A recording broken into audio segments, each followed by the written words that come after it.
Welcome to PinstripeChronicles podcast. I'm Tats. I'm here with Donald, and you are listening to us on sportnam.com/player on the SportsWire Radio Network.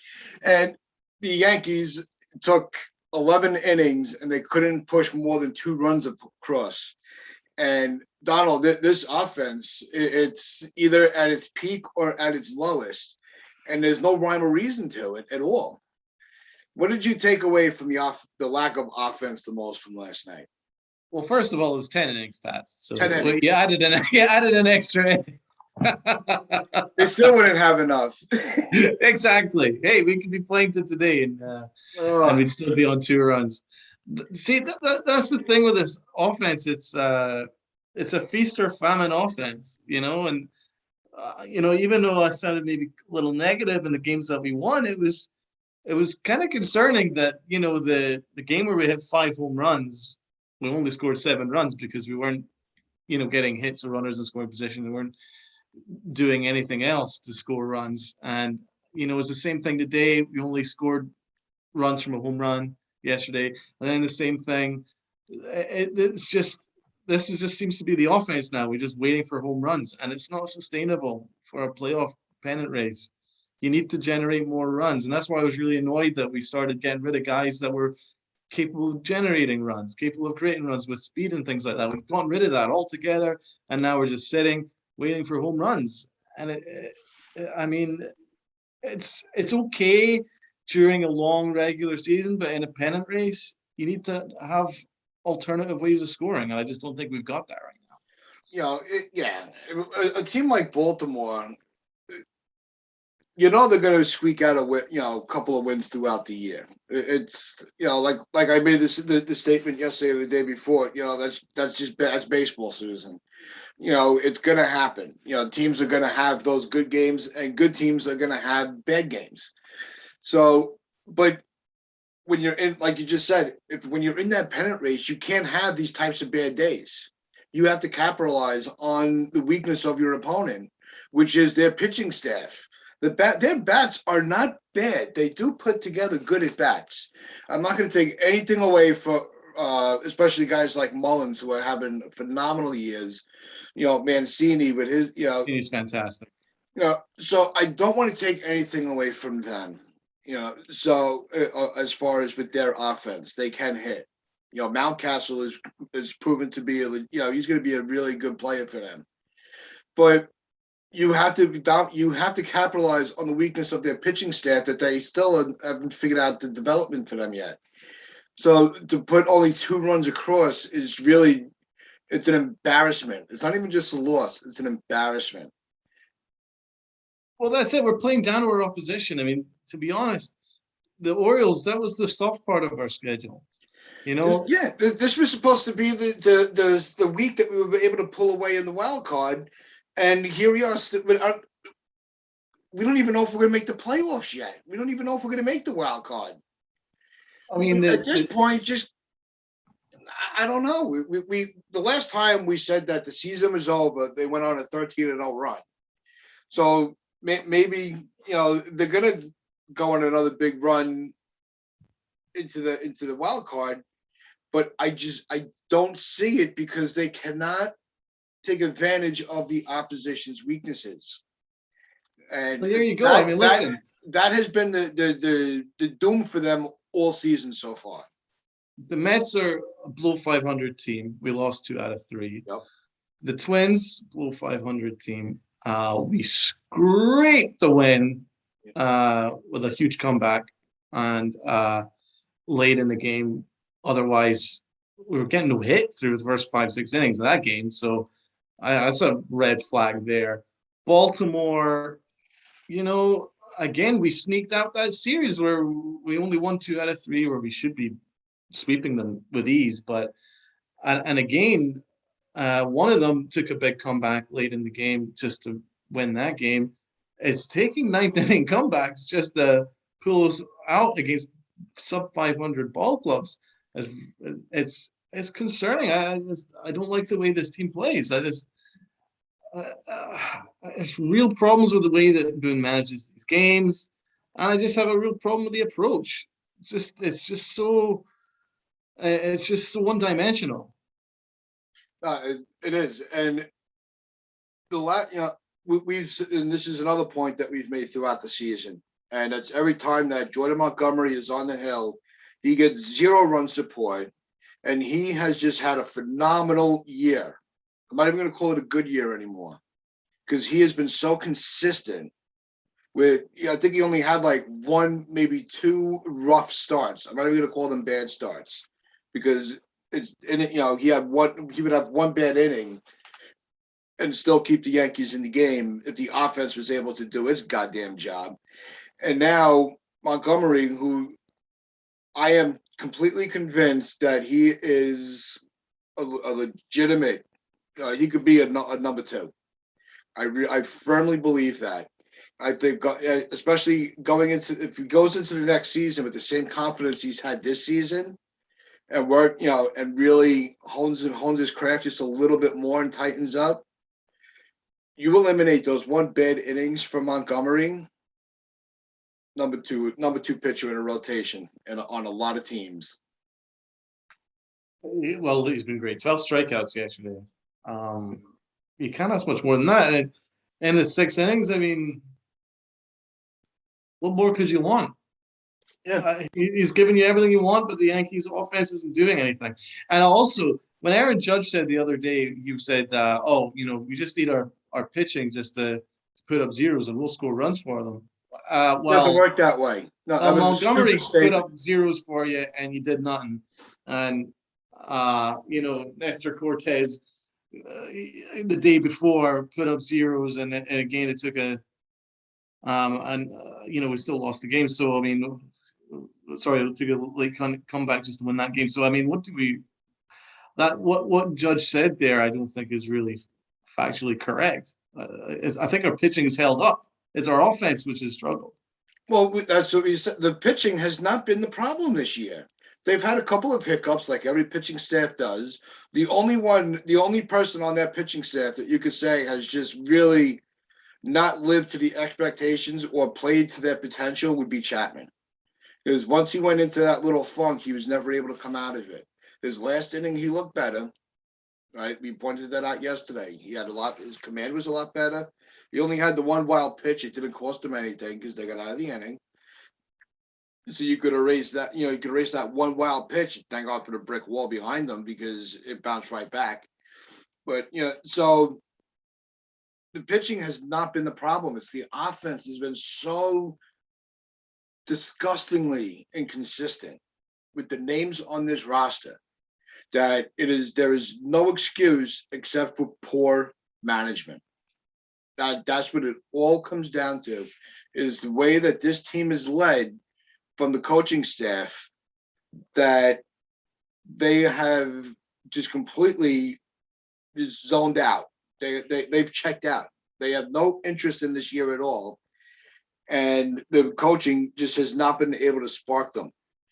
Part of being, when you see, if you're a boss and you see the production starting to slow down, you find a way to motivate them to increase their productivity. It's the same thing with baseball. If you see the players are not playing to their potential, you have to have that leadership ability to pull them out of their slumps as quick as quick as you can. Bone and Thames have not been able to consistently manage this offense.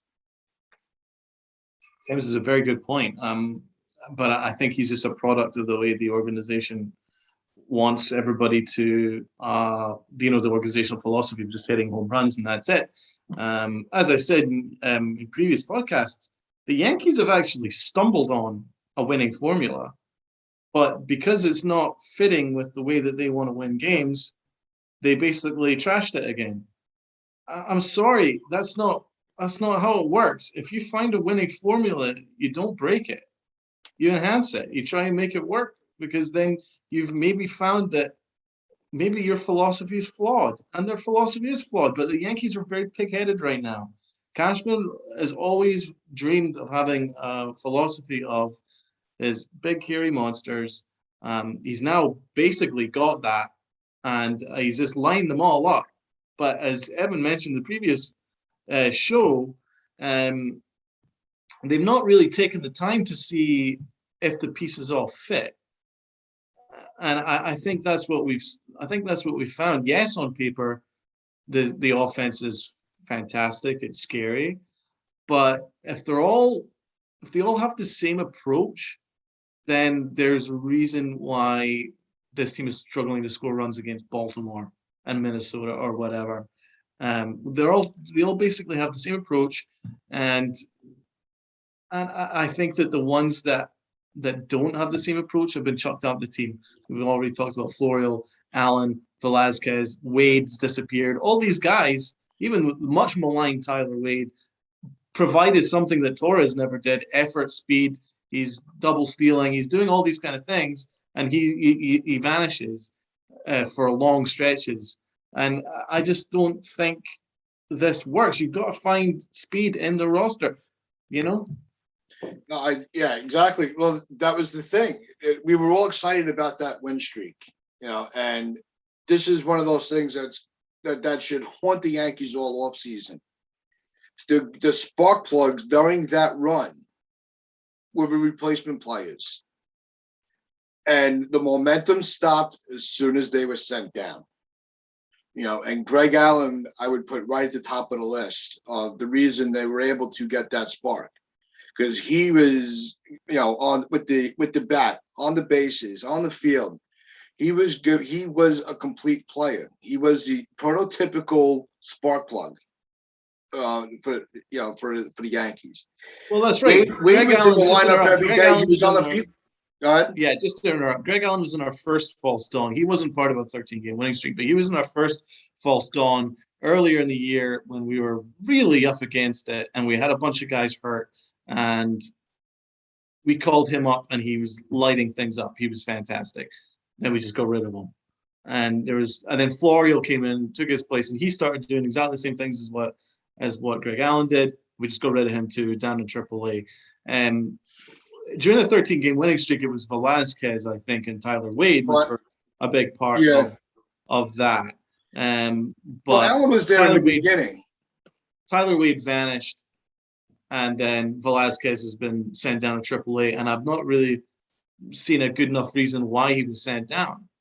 What is it, to accommodate Sal Romano? Come on. Some of the moves they make of bringing players up and down just really don't make any sense.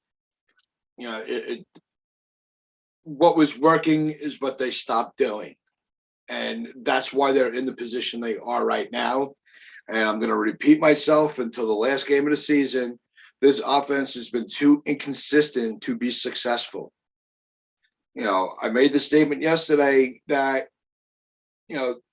I don't expect them to make it to the World Series, but it wouldn't surprise me if this offense was able to get them to the World Series, because they have those caliber players in that lineup.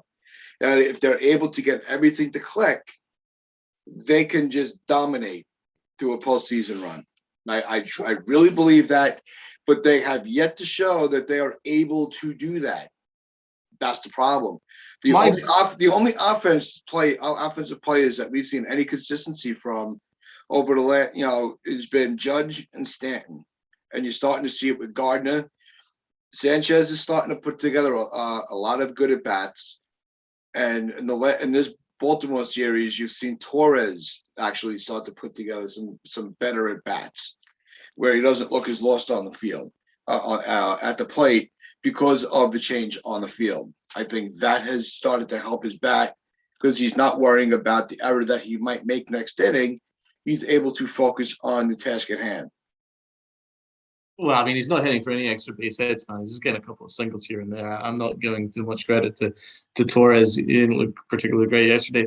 My biggest worry during the 13-game winning streak was when Torres came back. I have to be honest, because he's been so bad this year on both sides of the plate, offensively and defensively, that I was extremely concerned that bringing him back was going to upset our chemistry and our momentum. And that's exactly what's happened. Look at what's happened since he's come back. He's actually been worse. He was actually worse than he was before he got hurt. Like his defense completely fell off the planet. So bad that he was literally costing us multiple ball games just with all the errors, right? And then he wasn't hustling. And then his offense wasn't really doing anything. He's still not getting extra base hits. He got 1 home run. That's it. Since coming back. So all that, plus his lack of speed, and then look at what they've done now. They've had to basically admit their mistake, move him over to second. They've had to realign the infield and put 2 excellent people out of position just to accommodate Torres. They've had to take DJ LeMahieu, a Gold Glove caliber second base. He's maybe not been Gold Glove caliber this year at second, but he's still a Gold Glove caliber second baseman. They've moved him over to third just to suit Torres. They've had to move Urshela, who's a Gold Glove caliber third baseman, over to short just to accommodate Torres's mistakes. And I think they're doing too much to try and accommodate Torres. And then they've basically upset their offense just to accommodate Torres. Velasquez and Tyler Wade at the bottom of the order were providing speed and were getting on base and doing the kind of little things, right? I'm not saying they're world beaters. I'm not saying any of that nonsense. But what I will say is that the chemistry seemed to work better and they worked harder, right? And they played with enthusiasm, which this team needs, right? They got rid of them just to accommodate Torres. And look what's happened. The team plays with no energy. They've had to deal with Torres's mental problems. And I just think that Torres is a big, big part of why this team is falling apart. I really do believe that because it sends a bad message that one guy who hasn't done much this year is basically controlling the way the Yankees operate right now. They're changing the infield. They're changing the offense. All this stuff just to suit Gleyber Torres. Come on. If there is one guy that's struggling, Torres, sit him and then play a decent shortstop in a natural position. And then you put Urshela at third and you put DJ at second, and things will be working a hell of a lot better.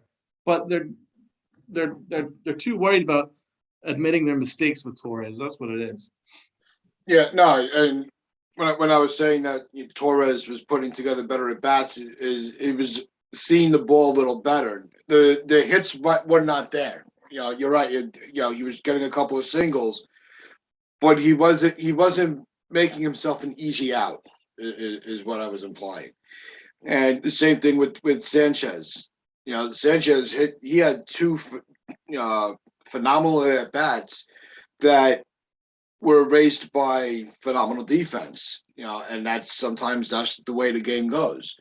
So we don't say that because he started the game 0-for-2 that he was having a bad game. He just got the Orioles defense was able to eliminate two big at bats, especially with Sanchez's almost home run in the first inning that game. That was almost those 2 runs not scoring is almost what cost us the game.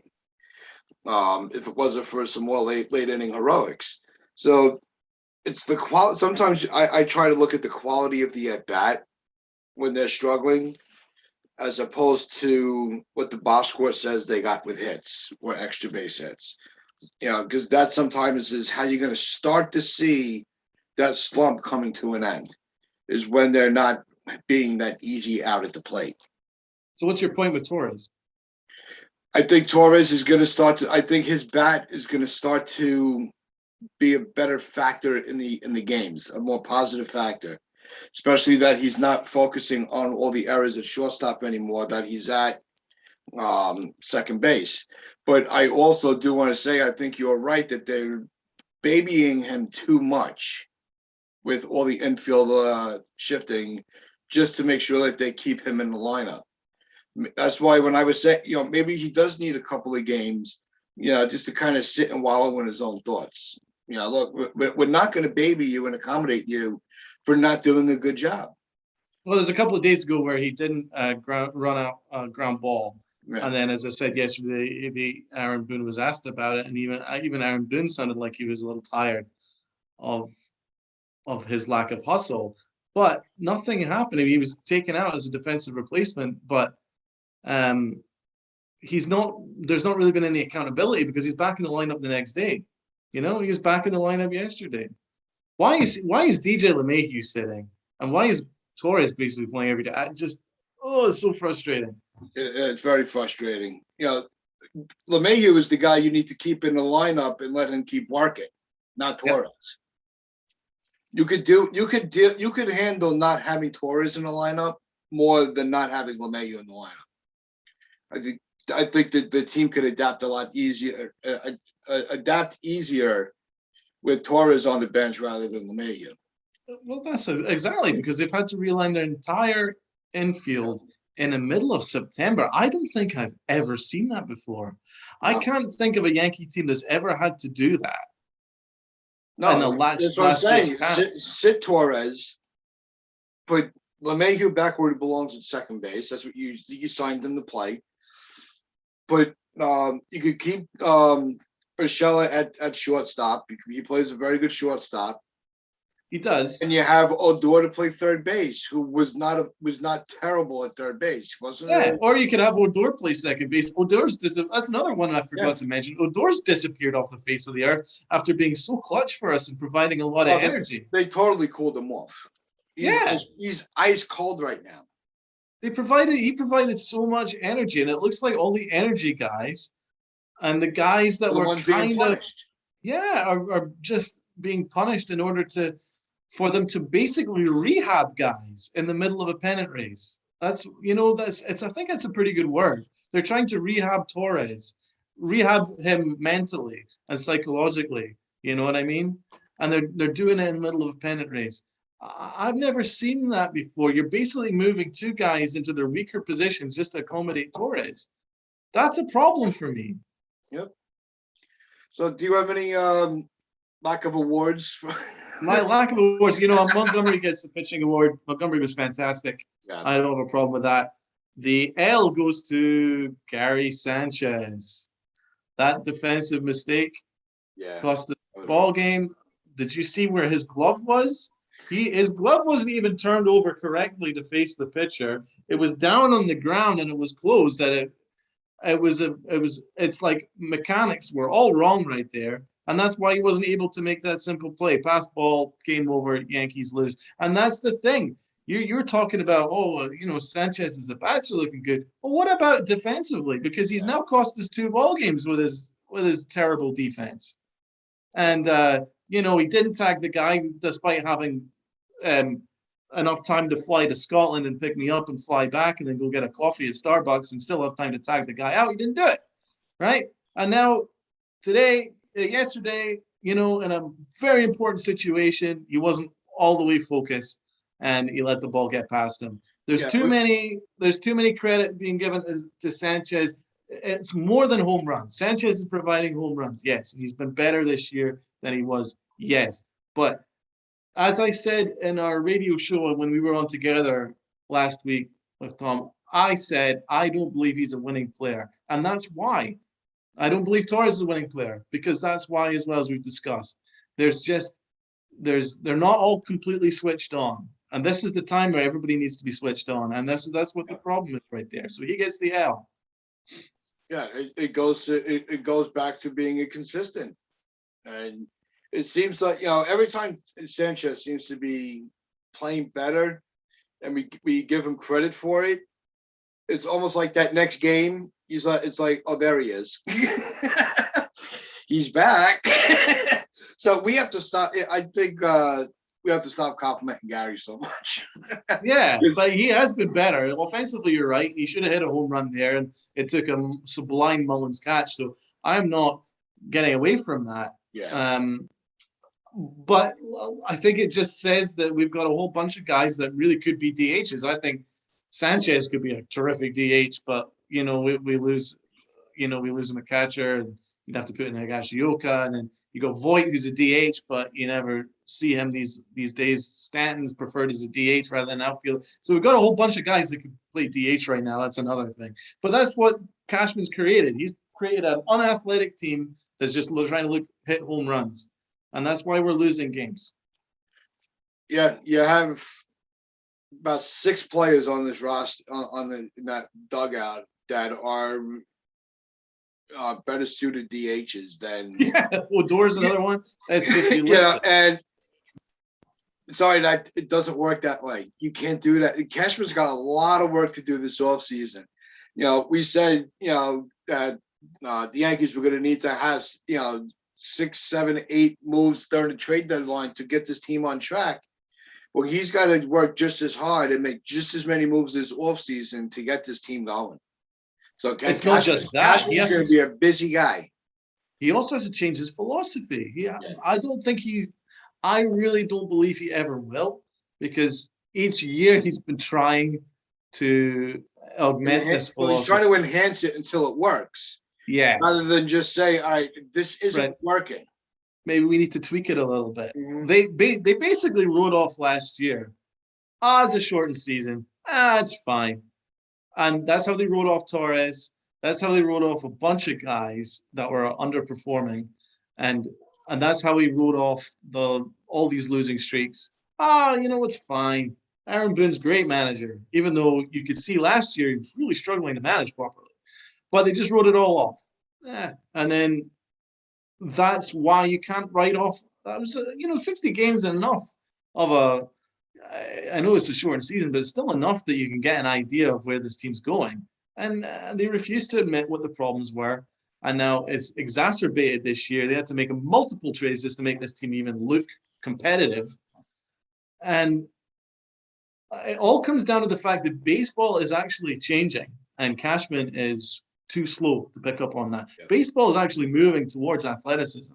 Baseball is actually moving towards some guys that can provide speed and stolen bases, because it had disappeared for a couple of years. This year, you're seeing it come back. You're seeing guys stealing bases, and you're seeing guys that provide fundamentals and athleticism, and it's helping teams. Look at Tampa Bay. Look at San Francisco. There are a whole bunch of teams that provide good athleticism, stolen bases, and things like that, and it's helping them win games. Brian Cashman is completely refusing to admit that. Yeah. And even though he stumbled upon it a couple of times this year where they needed stolen bases and speed and athleticism to win ball games, he doesn't want to win that way. And we've gone back to where we are now, which is boring, lifeless, unathletic baseball. No, absolutely. But like we've said, the pitching has not been the problem, and that's what led to this pick for today in Yankee history. In 2014, Brendan McCarthy becomes the 5th pitcher to have an immaculate inning for the Yankees.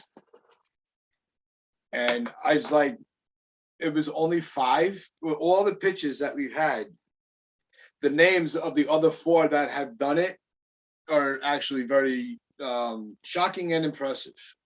All right. So Al Downing did it in 1967. Ron Guidry did it in 84. That was not a surprise. A.J. Burnett in 2009. Burnett? Yeah. And this is the one that I thought was, I had to look at it a few times to make sure I was reading the name right. In 2013, Ivan Nova had an immaculate inning. Ivan Nova. Wow, we're really going back in time here. Actually, Nova was pretty good. I really did like Nova. I quite liked him. He did pretty well for the Pirates, I believe. He moved over to Pittsburgh. Did pretty good. He was a solid 3-4 type pitcher. He wasn't a dominant, but he's who we need Herman to be. Yeah, that's a very good point. I think there's a comparison there. God, I'm not looking forward to Herman coming back. No, well, he's coming back to the bullpen. We know that much. Well, yeah, that'll probably be better than. They're working him up. They're working him in the bullpen. Better than Sal Romano, I suppose. Yeah. I think Romano, he's done. And Heaney, the less we see of Heaney, the better. So now we're in this position where we want Herman back because those 2 guys are completely incompetent. Oh, what a mess. So I've got a question for you, Tats. Sure, I believe it's your wedding anniversary. How was it? Did you have a nice time? Oh, we had a wonderful anniversary last night. We had a nice dinner.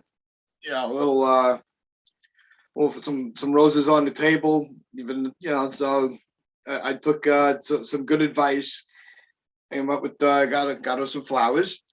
You got a flower? I told you to get a flower. You're like, I'm not a flowers guy. I don't get flowers. And I'm usually not, but we celebrated our 9th anniversary, so I decided to do a little extra Especially it's been a very long year and a very rough couple of years for a lot of people. So if you're able to still have those celebrations, you got to take advantage of it. But we had a nice dinner, a little music playing, and watched a little baseball. And then baseball? That's not a good way to end the anniversary. Did you leave? Did you leave pedals out on the ground? Like, yeah. Put a bit of Bob Marley or something like that. Yeah, right. But no, it was a Boom, really chicka, wow, wow. yeah. It was a nice evening. We had a good, and then we got a new rack for the all the fishing rods, so we could better organize it for that. So that was pretty cool. Oh, you got another fishing trip? Yep. Yeah. Well, every weekend we go. Oh, I got to get out on this boat. It sounds fantastic. You got to get your butt to the States. Exactly. I'm going to hold off on the question that I had. I'll ask all the guys on Monday when they're all back. But I'll ask you this one. Of Torres, Voit, Urshela, and I'll throw in Herman. Okay. Of some of the guys that have really not held their own. Who do you think would be moved first to get the ball going? Who do you think would be the first one out on an off-season trade? Well, who do I think or who do I want? Who do you think? If you were the GM, who's the guy you move first to get the off-season started? Okay, so the fact that they are doing all this just to try and accommodate Torres says to me that they probably are going to try and keep Torres on next year, because otherwise, why bother with all this nonsense and just sit him for a couple of days and play a short in their proper position? So I think that they're going to try and put Torres at second. They've been babying, so I wouldn't be surprised if they make him a reclamation project. Urshela, I think he's been pretty damn good all year. He struggled a little bit when he came back from her injury, but he plays really good defense and he's got the right temperament and he's come through in big spots. So I think they keep him. I would say that the one that's most likely to be moved first would be Luke Voit. That's who I'm thinking. I think it's Luke Voit. I don't think Luke Voit helped himself with those comments where he said that he's given so much to the organization, semi-pouting, and I don't really think his histrionics when he's hitting home runs when we've lost a ball game will sit well. So I have a feeling. I have a feeling that Luke Voit will be the one that'll be moved first. But if you read Bob Clappish's article, apparently Hal Steinbrenner was the one that lost patience with Torres and not Aaron Boone and not Brian Cashman, first of all. It was actually Hal Steinbrenner that indicated that he wanted a message to be sent to Gleyber Torres because he was finally kind of frankly just annoyed with the way Torres has played. That's what's prompted Torres' move. So there's also a very good chance that maybe the organization just kind of cut their losses. But I have a feeling that they're going to try and make it a reclamation project and that Luke Voit will be the one that's moved first. No, I think Luke Voit, I would say Luke Voigt's the first to go. I just think his role I think the way that the rules are going to go, you're going to see Voit moved to, I think it's going to be like a National League team because they're going to be bringing in the designated hitter. So yeah. I think that increases his value because he could just be your bat. Well, that's it. We tried to move him anyway at the deadline. Exactly. The deal didn't come. We didn't get the right deal for him. That's why he's still here. And I think the Voit trade will lead to the next move being to sign Rizzo. I think those two have to go hand in hand to get the offseason going in the right direction. Yeah, I'd agree with that. Unless they want to put DJ LeMahieu at first Urshela third, Torres second, and then sign a shortstop. There's a chance there too. Um, I think Rizzo is he needs to stay. I hope so. I really hope so. Right now I'm starting my off-season thoughts with the premise of Rizzo needs to be offered a contract. I agree with that. So maybe they offer it to Rizzo first, and if Rizzo opts not to sign with the Yankees, they still have Voit as an option. Yeah. But I think Voit Rizzo, those two moves are going to coincide with each other, and I think it's going to be early in the off season. You're going to see something. I know. I mean, really, Evan made the similar point. We really need to be moving on from Aaron Hicks, Luke Voit, and Gleyber Torres. Well, but Hicks with all the injuries, you're not going to get anything for. Well, that's right. And also, it's not just the injuries. It's really the fact that Brian Cashman adores Aaron Hicks. He adores, he adores the earth that he walks on, and he'll probably try make any excuse to keep him. And that's what I'm talking about, this philosophy, Cashman has his favorite players and semi-projects that he's pick-headedly just stuck by and just powering on with, despite what's happening on the field, and he's another example of that. He's been injury prone his whole entire career. We should have taken the opportunity to move him, but they haven't, and now we're stuck with him. So I don't know what the past off seasons when they should have moved them. Exactly. Same with Torres, same with Voit, same with a bunch of guys. Yeah. But it's this philosophy, man. It's such a problem. And then we've also got the manager problem. I'm convinced that they're looking for any opportunity to keep Aaron Boone on. It might get to the point where missing the playoffs actually benefits us, because it'll probably mean that there's no way that they could justify the fan base that Aaron Boone can stay on. That it might be that, because I think that if he even gets us to the playoffs, I think he's going to be offered a new contract. Yeah, and we said that from day one. A playoff run saves his job. Exactly. This is such a mess. It's not so sad, man. This is the Yankees. This is a team that we've loved our entire lives, and they've always been at the forefront of sports, and they've always been the smartest front offices and great managers and great players.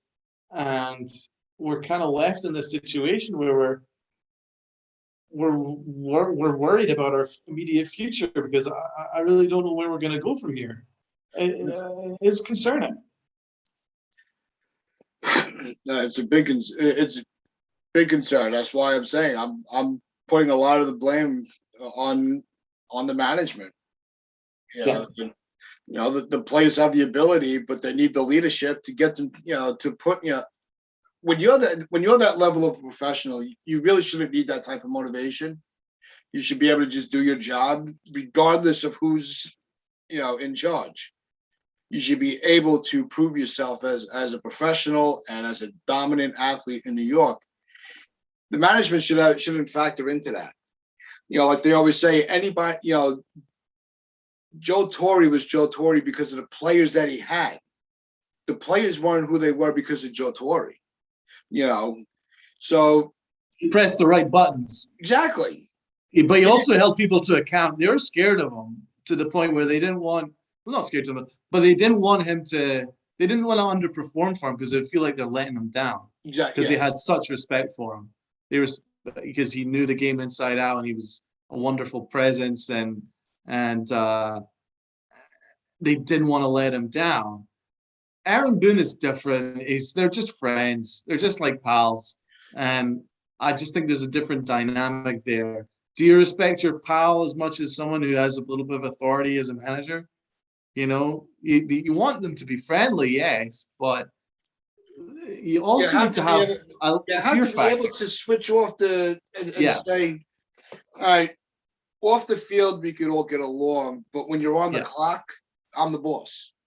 Yeah, that's it. That's what it comes down to. There has to be a fear factor and a respect factor, and a worry that your underperformance is going to lead to you getting dropped, be you getting a hard time, whatever, with some level of accountability. But that doesn't exist now. And that's why we're looking at so much underperformance and so many games where we've mailed it in.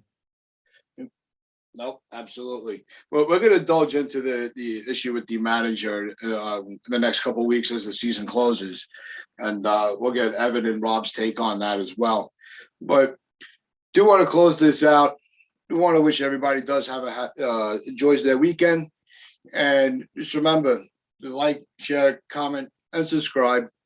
And as always, wear your pinstripes with pride and play hard. Have a great weekend, guys.